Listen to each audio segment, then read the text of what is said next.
Everything was going great until that Marin business came up. You ever hear of a crook named Billy Marin, Alfred? Can't say that I have. I'm not one to peruse post office walls.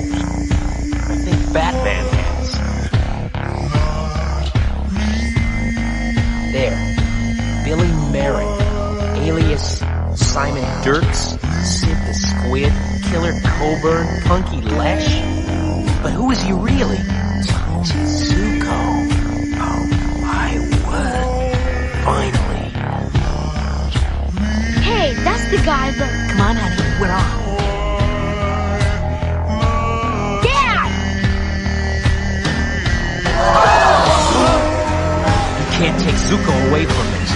I won't let him.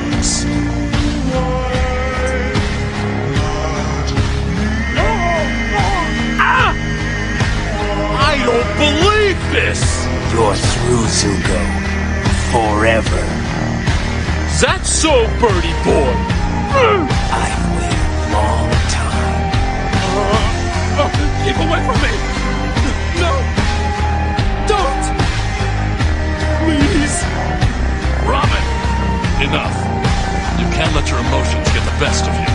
Stuff your advice, Batman. You and your stone-cold heart. You don't know how I feel. How could you?